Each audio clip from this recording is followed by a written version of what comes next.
This is America Daily, bringing you the best in truthful news updates and in-depth reports happening now.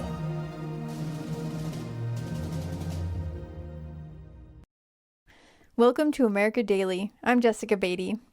In the digital age, almost every aspect of our lives is dependent on technology. So if a country had a monopoly on the components needed to create various electronics, they would have quite a bit of leverage over the rest of us. And this is the problem with China's dominance in rare earth elements, and why it's important for the United States to figure out a way to ensure a reliable supply of these critical minerals. That's what today's topic is about. Here's Zooming In with Simone Gao. Thank you, David, very much for being with us today. Nice to see you, Simone. Okay, so why don't you tell us a little bit about, for the audience members who are not familiar with rare earth elements, what is rare earth elements and the mining and extracting process of it? Yeah, so you'd have to get your periodic table back out, back to school. But you've got a number of rare earths, so most people sum them up in about 17. But then there's also critical minerals, which the United States has identified. So I'll give you a couple of examples. So erbium, right? Erbium, E-R-B-I-U-M. This is key to the development of fiber optic cables, which is key to developing 5G networks. So if we start right there in the beginning, Huawei might have lost the battle, but China's winning the war because China has 100% control around the erbium market. Okay, and so when you're asking what are rare earths, these rare earths are in everything that we use today. So without tantalum, you can't make a cell phone. Okay, so start there. Okay, scandium, it makes aluminum alloys lighter or stronger depending on how you make the blend. These things are so critical to our day-to-day lives and how we can advance our technologies that, you know, not the average person, but they just go unnoticed in what we've been using and how we're using those things today. As far as I know, rare earth elements are scattered around the globe, but reports say 70, 80, even 90% of the production is dominated by China. How did that happen? So China's had a very specific strategy over the past few decades. If we look back in our history book, the U.S. was the lead supplier, the lead manufacturer, the lead refiner of rare earth minerals for a very long time. And I believe China saw the importance of where these were going. And during our times in the United States, where we have the California Mountain Pass mine, which has a number of rare earths in it, these areas, they were shunned. They were said, this is very bad, use a lot of acids, where China took that production from us. And anytime there was a rare earth production facility around the globe, China seems to have owned the market. So, when did that happen? When did they take over the California? Sort of the late 90s, early 2000s, but you know, more recently we see them everywhere. So every time we turn around from it being, you know, the California Mountain Pass mine where Molycorp went bankrupt. You know, they lowered the prices of these minerals to the point that you would go to the best, cheapest, most economical possible supply. China lowered the prices. China lowered the prices. So all of a sudden, you know, you wake up one day and China has some estimate 90%, some estimate 95% of the total supply of rare earths. And within the critical mineral list from the United States strategy that they've developed, 14 out of 35 of these minerals are 100% controlled or market dominated by China. It's a very scary number. If China cuts its rare earth element supply to the U.S. today, what will happen? Well, I go back to the story around erbium or the story around tantalum, okay? So if we were cut off from a supply where they control 100% of those two markets, right? Those two minerals, those strategic minerals, those rare earths, we aren't able to actually bring manufacturing back to the U.S. We don't have the key ingredient or one of the key ingredients to make that product. So if China does this to us, you can understand in today's world that we live in, you can't operate a business, you can't operate your life without a cell phone. So take a step back and think China has us by, you know, almost a noose, where they're saying they've weaponized rare earths, and it's a really scary thing to think about. In 2010, there was an episode that there was a territorial dispute between China and Japan, and China was threatening to cut off a rare earth supply to Japan. And I think from that time, starting from that time, there have been talks about alternatives to rare earth elements, and so the world won't solely depend on China's supply. What's your opinion? Simone, I think you're completely correct. It had been talked about by professors and industry experts for a very long time before that, but once that dispute was ongoing with Japan, it was used, as I was saying, it was weaponized. And all of a sudden you're sitting back and going, oh my God, something that is not worth something much on paper, right, in terms of its value, because China's driven down the value of the price point of the asset so low, it doesn't look like an expensive piece to your product, but without it, you can't actually have a product. Right. And that's a very scary thing to think about. China identified this many, many years ago, decades ago, and they said, we know that we can be a key player in this market, and so we're going to take market share, subsidize this business. And all of a sudden you see around the world, Niobec Inc. going out of business, Molycorp going out of business. I mean, the list is too long to go on. Mm-hmm. And this is because anytime someone got close, they would drop the price of the asset, usually buy the company itself, and ship the equipment back to China. Mm-hmm. And over a period of time, Simone, you lose expertise. And something that we have in Quebec because of some of our mines there, we have a lot of expertise in this mining business. But our business had never really focused on rare earths. And that's because of the value to it, right? You go and mine a bunch of rare earths, you get them ready to sell, so you refine them and spend all of your CapEx there. And China lowers the price, well, no one buys from you because your product's too expensive. It sounds like this is not a profitable business. Is it right? Well, so it would depend on how you define profitable, right? So if you subsidize a product and then you're paying someone to actually do something, where do you define profitability? In a competitive landscape in free markets, capital markets, absolutely not.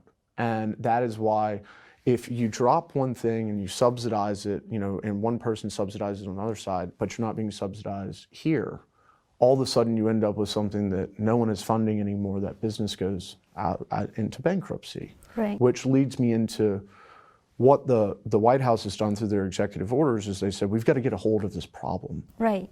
And when the administration, the Trump administration issued their executive order, I believe it's 13817, which was their strategy for critical minerals in December 2017. Federal strategy for ensure the reliability and sustainability of this business. Right. I think your question was, can the government, force change? And Before I go there, sure. I was wondering if there is a replacement for rare earth elements. Can you not depend on China's supply? Is there an alternative to the rare earth elements? Absolutely. So that's what we've been doing at Central American Nickel is we have deposit sites in about 7 countries around the globe. Central American Nickel being the name, mainly in Central America, but we've got them in the Congo, the Dominican Republic, Brazil, Guatemala. Let's just talk about Guatemala, Cuba. Guatemala is a very friendly country to the United States. Mm-hmm. They're doing a number of things for us from a refugee status point. Right. Why don't we turn around to their nickel deposits, buy nickel and rare earth from them, and reward them for helping us out so much as a nation? Why are we buying them from China, even if there's a bit of a subsidy to actually get the cost basis of the business where someone actually wants to do the business to make sense from a CapEx perspective? What caused your company to go back to the rare earth elements business? It was really the Trump administration, because they identified their executive orders and then the response, which was championed by the Department of Commerce, which is a federal strategy in response, which was by a number of different agencies and government institutions, the Department of Commerce, the Department of Defense, the Department of Interior. And it outlines a strategy. But as we were just mentioning, how can the government implement that strategy and force buyers, right, to not buy from China? Okay? Yes. So if this is not recognized, at a leadership level and across all the different industries that we have, mm-hmm. I believe that you would have to talk to government officials in the United States to get this exact answer, but in a republic, I don't believe that, they could force, an Airbus or a Boeing or a Tesla where they can buy their product from. I think in 1990s, the U.S. was dominating the rare earth elements industry, and since that time, things have changed a lot. And now I think a number of U.S. companies are moving back to that area, and numbers are picking up. But to me, it's not fast enough. I think in the last 10 years, 8 or 9 years, the number has grown like 10% or something. Maybe I'm wrong. So you don't know how fast China could pull, the lever and say, we're going to cut off the supply of erbium to you. We don't know how, but the way that the trade war has gone so far, it's been very aggressive towards each other, right? How can we operate in more speed? Mm-hmm. Well, you can't get around the existing processes that China uses for refining a lot of this stuff. It's really nasty. Mm. It's acids, it leaks into riverbeds, it's really bad for the environment. So we have the EPA here in the US for a reason, okay? What we've discovered, right, and our partners, is that by using a combination of ultrasound and a few different acids, which we have patented, we can extract things in 30 minutes to an hour, which was taking 24 hours to a week to get out, okay? So every minute that you're spending in this type of business and refining is CapEx. I go back to that, so it's costly. And also, if you're taking a huge mass, right, and you're pouring acid all over it, it's leaking, we can do that in contained facilities, right? So we're not harming the environment, right? It's still never going to be perfect, and we have to learn to continue to make things more and more green and more friendly to the environment, but we've got to wake up and say, we've got to have this stuff. I'm not going to say that China on the other side, which they are, is destroying their end of the planet, which we all know. It doesn't mean that we should do that to ours, but we've got to get we've got to get a grip on this market. And so we've found that our technology is resilient. We found that we can scale it. And now we're just looking for demand, to, like I said, if tomorrow in the trade war, the administration says, well, we're going to give them 3 or 4 pieces of business, which are, neodymium magnets, niobium, just name a couple off, and we say, we're giving all that supply there. Okay, well, what if we were in that business and we just spent $500 million building out plants to supply that to the United States, and all that supply was now given back to China? Or what if China drops the price and yet no one now buys from us? Right. So when you start to think about it in that way, you do have to pay for insurance. You do have to, at some point get a grip on reality where, everything costs money in life. But where the subsidies are coming from and how they're working, if we want to fight China in that battle, we're going to need help from the government to subsidize it, so we can have a fair market price. What's your cost compared to the Chinese product? So because we have this refining technology that's revolutionary, to say the least, if you look at just CapEx expenditure, if we're in 1 hour instead of 24, that's 1/24 of the cost. Now that's not exactly how it works, but the deposits of these minerals, it's really the refining cost and it's the refining capability. Okay. We believe we can be extremely fair in the current market prices. But if the prices were continued to be dropped because we now enter the market, as would happen with Molycorp out in California at the mine now that's reopening again, right? That's having to ship all of their sludge, all of their rare earths to be refined in China. If they drop the prices and we spend all of the money, right, we're out of business. Okay. We're just now, we've repeated the same mistakes that we've repeated in the past. Are you saying naturally you would have a competitive advantage over China because you have better technology, and that will allow you to lower your price? Unless China does something dramatic like a subsidiary stuff. So China's definitely subsidizing it already because it's not an all-encompassing profitable business for them to be in. It's other areas that they're making profitable or strategic for their government. But will we be at an advantage or a disadvantage? It's such a complex argument when you think about it on the scale of we're better than them from the existing refining that goes on in the world because, by the way, we're not harming the planet as much, okay? It is revolutionary compared to what they're doing. So would we like them to steal our technology? No, but I would say to my friends that are environmentally friendly, individuals, if they steal it, right, it's probably a good thing. Why? Because they're going to be using less acids, leaking into the environment and destroying the continent over there.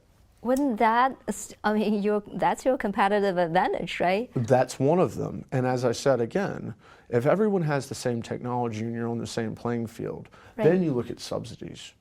So right now we have an edge there in our capability of refining if we scaled up to mass production. But if you continue to buy from one supplier, you're in the same monopoly that you were in before. So it goes back to what this administration has been so focused on delivering the message to the American people and American industries and really the Western world, which is you've got to diversify your supply chain. You've got to be in some way, shape, or form autonomous. If we can mine and find some of these minerals and rare earth elements and things here in the United States, which is good.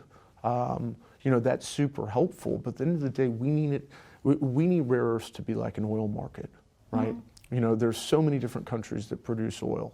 And you look at what just happened recently with the attacks on, the Saudi Aramco facilities. Oil prices did not spike like they did in the Gulf War or previous instances because there's so much of the oil out there that you have different supply sources that can pick up the slack. Does China have mining facilities in other countries? So China is, we see them buying up supply all over the globe. So something becomes available in Canada, they buy the company, they buy the minerals, they're everywhere because they have a strategy, which is they want to control that market. So when I think there's a lot of numbers out there, and different people have different calculations, but in the rare earth space, China controls, some say around 90%, and some say around 95%. But that's inclusive of the refining, because a lot of this stuff, if you're mining it, you have to ship it to China to go get it refined before it turns. So they then still control that market. Okay, so they basically, buys all these supplies from other places and then ship it back to China to refine it. Yes, a lot of the time they do. So we go back to the reopening of the California Mountain Pass mine, where Molycorp, which was a publicly traded company, went under. So it's a big rare earth site in the United States and California. For now, they're going to have to mine the rare earth, put it on ships, and send it to China to refine. Okay. How is that fixing our dependency on China for rare earths? It's not. Are they going to keep doing that? No, so they have a strategy of opening refining plants, et cetera, but you have to get the permits, which the Trump administration has been issuing permits to make things happen, but you still have, if you don't have the right technology, the technology is just as important as the deposit sites themselves. Right. And so that's what we're focused on. So what's the scale of this rare earth production in the U.S. right now? I couldn't tell you the exact numbers, but very small. Very small. Very small. You're a Canadian company, right? Yes. Are you the biggest one in Canada? So we are probably by deposits. We're probably up there. Okay. From our technology, though, we're market leading. Okay. So we operate right now in a lab, right? So we have some really great guys because we haven't taken the next step. So we're in the process of doing that. Where we don't want to do, and we're very hesitant to say, is we're going to spend all of the money, and then China lowers the price of the strategy changes of the U.S. So what we're doing right now is we're speaking with major defense contractors. In the U.S.? In the U.S. We're actually speaking to some in Canada and other areas, Mexico and Western Europe. Everyone knows what China has been doing. Right. But what we're saying is, we have your solution, right? we can be one part of that solution. There can be many Central American nickels, right? But we've mapped in, if you have a problem in the Congo, you can go back to the Dominican Republic. If you have a problem in, Guatemala, you can interchange the facilities to make everyone cooperate together from an economical standpoint, from a capital markets, from a free market perspective. And my view on what the administration is doing right now is they're building out the idea that they will protect that free market. And that is very important to our next step as a company, and the next step in taking, the lead with China on if they want to drop the prices to zero or pay you to use the rare earths. We've got to realize what they're doing if we don't produce any, where they can, as you said a moment ago, change all of a sudden, like they did with Japan, dangle and pull a rare earth from you, and you have a huge problem. So how confident are you that the U.S. government will hold you back? Wow, that's a difficult question.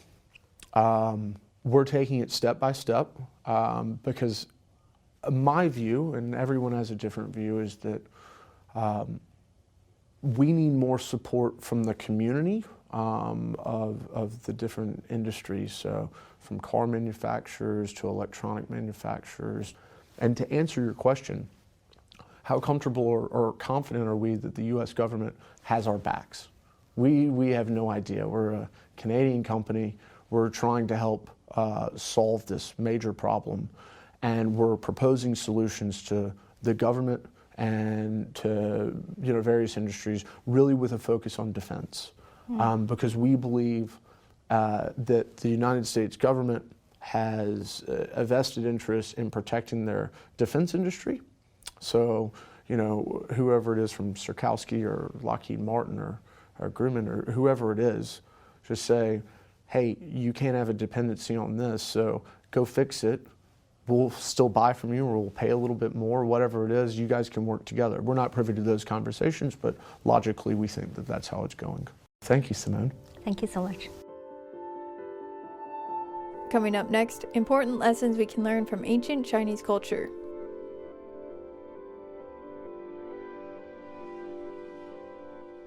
The Chinese turn it around and they say, if there is a disharmony, you start with yourself. If things are a mess and you want to fix them, why not start with yourself? Where else are you going to start?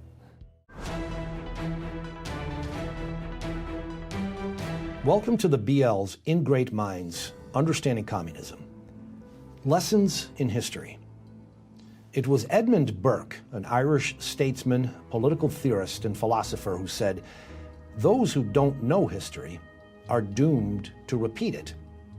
Traditional Chinese culture was harmonious, virtuous, and one of high morals and spirituality. When the Communist Party took over China in 1949, much of that past was destroyed in what was called the Cultural Revolution. Today, 70 years later, the Communist Party is in full control of politics, people, and the way of life throughout China. Under communist leadership, the Chinese people live in fear of a totalitarian rule where citizens don't enjoy the same inalienable human rights as the rest of the free world. Today, the Chinese Communists' influence is no longer confined within its own borders. Their influence is global. Is the communist ideology affecting the U.S.? What are the lessons from history that can help us to understand communism and its effect on culture? Dr. Arthur Waldron, Senior Professor, Department of History at the University of Pennsylvania, will attempt to draw the comparison between what happened to China during the Cultural Revolution and what we're seeing in America today. With the partisan divide in the United States affecting every aspect of American life, can the U.S. learn from China lessons in history? Part 1. To fix the world, fix yourself first. Traditional Chinese moral and ethical thought is of very, very high quality and subtlety, and it's also very practical.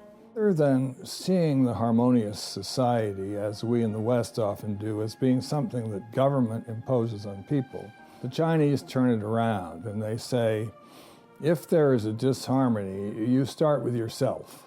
if things are a mess and you want to fix them, why not start with yourself? Where else are you going to start?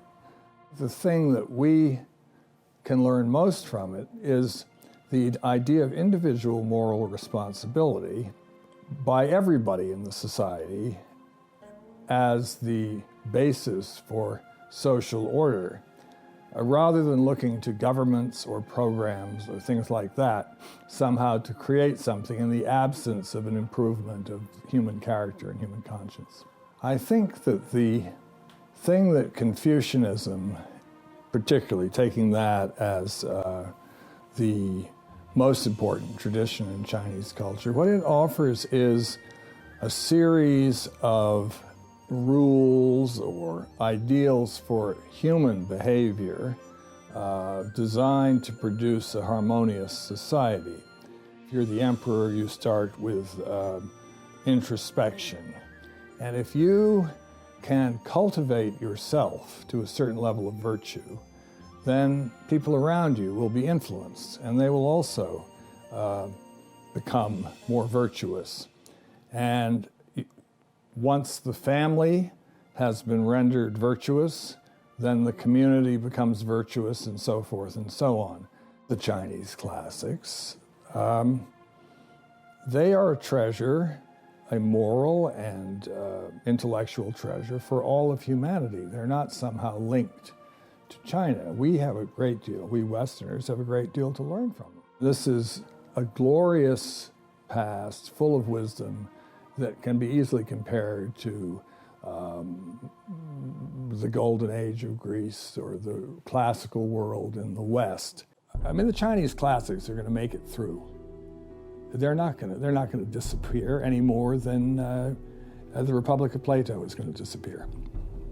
For instance, take a page from one of the Chinese classics in classical Chinese, and you put next to it, say, a page from Chairman Mao's writings, which are ubiquitous, and you find anybody who is literate in Chinese and ask them to read the two, they will, without exception, feel that the thing from the classics is of very high quality, although they may not know much about it, but clearly it bears looking into, whereas they'll find the thing by Mao to be mediocre and in no way compelling. My Chinese students, and I've been having graduate students from China for 2 decades, increasingly know the Chinese classics, even though they're not taught in China. I would say that traditional culture still dominates, and the party is still constantly struggling against it. We have always thought of the classics as something from feudalistic times, lacking in modernity. But could it be that through the push for modernization, our level of sophistication defines the meaning of feudalism? We think we're moving forward in our knowledge when in fact we could be going backwards. Don't miss part 2 of the BL's In Great Minds, Understanding Communism. Dr. Arthur Waldron discusses how, in order to control the present, the Chinese Communist Party had to destroy the past. For the BL, I'm Rich Crankshaw with In Great Minds.